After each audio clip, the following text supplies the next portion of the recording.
There's a voice you've heard your whole life. It doesn't shout. It isn't dramatic. It just speaks quietly, in the background, saying the same thing over and over in 100 different ways. You're not enough. Not good enough. Not strong enough. Not far enough along. Not what you were supposed to be by now. And here's the strange part. You've heard it so long in your own voice that you stopped checking whether it was true. It just became the weather in your head. So tonight, let's do something with it. Let's find where that voice comes from, why it lies so well, and a name that turns out to be far truer than anything it has ever called you. Not with a slogan. Telling yourself to believe in yourself a little harder never works for long. You've tried, and the voice always comes back. Instead, we're going to open the Bible and follow one man's night, a man God found hiding in a hole, shaking with fear, and greeted with a name he was certain he didn't deserve. Stay with his story, and somewhere in it I think you'll hear your own name. As we spend these next few minutes together, I hope these reflections bring you peace and draw you closer to God. They're meant to encourage your faith, not to replace the care of doctors, mental health professionals, or the people in your church community when that kind of support is what you need.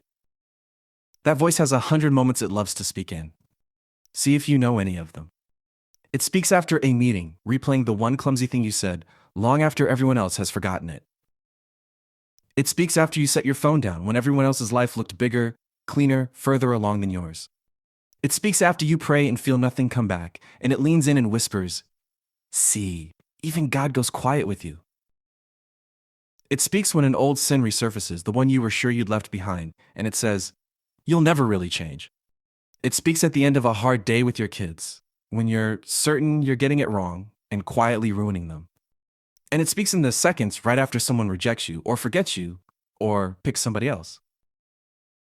Different rooms, different days, always the same sentence. You're not enough.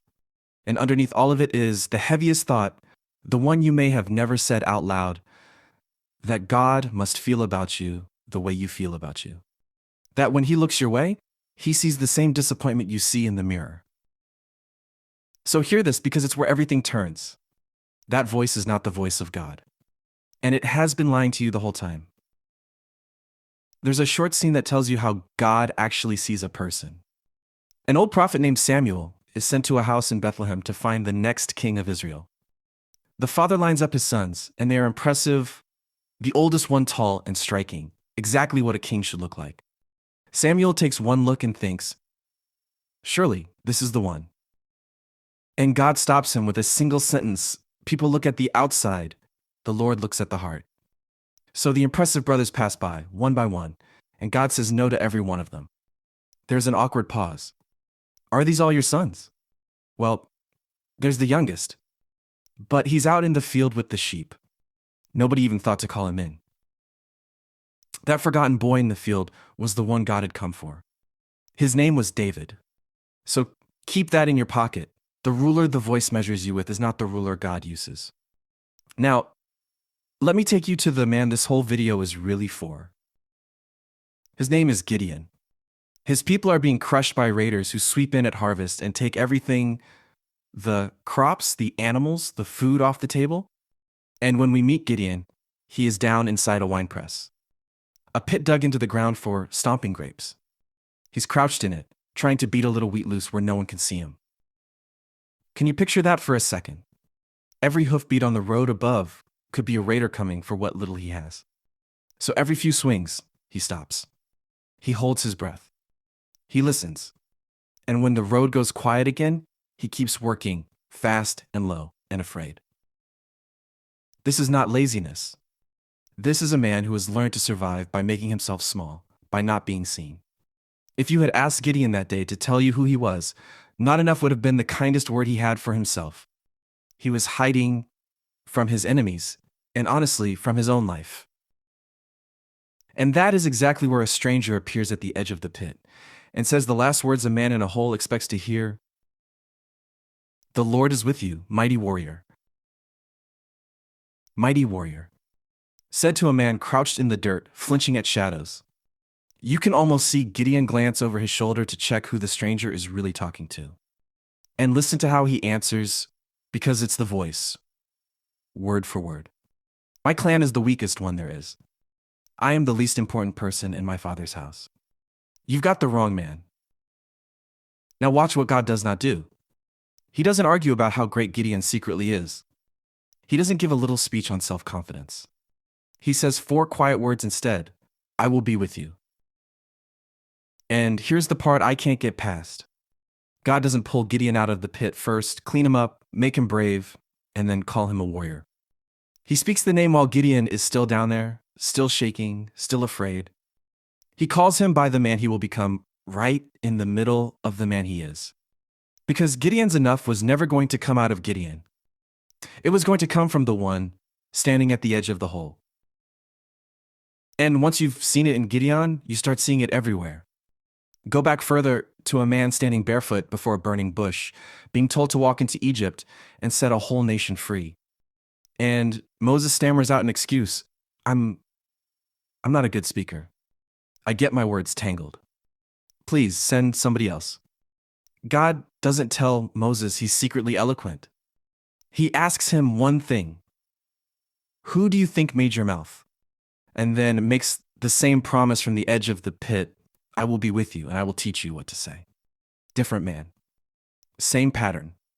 God keeps walking past the ones the voice would have picked and reaching for the ones who feel least qualified. And that quietly undoes the whole demand you've been living under. Because it means you were never meant to be enough on your own. That was never the standard. The impossible bar you've spent your life trying to clear, God didn't set it there. The voice did. There was a man named Paul who carried a weakness he hated, and 3 times he begged God to take it away. And the answer he got is the one still waiting for you. My grace is all you need, for my power is strongest when you are weak. Sit with that. The weakness, the very thing the voice uses to disqualify you, is the exact place God's strength moves in. You don't have to become impressive enough to be loved, or used, or chosen. You just have to stop trying to be your own source and let him be your enough. You were never meant to be enough. You were meant to be his. So it comes down to 2 names. There's the name you call yourself when the room is empty. Not enough. Fraud. Behind. Too much. Too little. You know the words? You've worn them a long time. And there's the name God keeps speaking. Meaning. Chosen. Wonderfully made. Mighty warrior. Spoken over a man still crouched in a hole. One of those names rises from old shame, and from a critic you absorbed so long ago you think the voice is your own. The other comes from the God who made you, and who has never once been confused about what you're worth. And here is the truth that name is built on. Your worth was not achieved. It was authored. Scripture says of every one of us, "You put me together in my mother's womb. I am wonderfully made." You were handmade before you had done a single thing right or wrong. Your value was set at your making, not at your last performance review. And that God you assumed was quietly disappointed? Listen to how the Bible describes him, standing over you. The Lord your God is with you. He takes delight in you. In his love, he will give you new life. He will sing and be joyful over you. He sings over you, not sighs. Sings. So you can set down the exhausting job of proving you are enough. You can stop auditioning for a worth you already have. You were his before you earned anything. And when you fall short tomorrow, and you will, because we all do, you will still be his. That's the one thing the voice can never take, because you never earned it to begin with. Let me pray with you. If you can, let these words be yours. Don't rush them. God, you know the name I've called myself for years. You've heard the voice I live under. Not enough, never quite enough. I've said it so long, in my own voice, that I stopped hearing it as a lie. Tonight, I'm asking you to speak louder than it. Go back to where it started, the memory, the person. The words that first taught me I was too little, or too much. And heal what that did to me.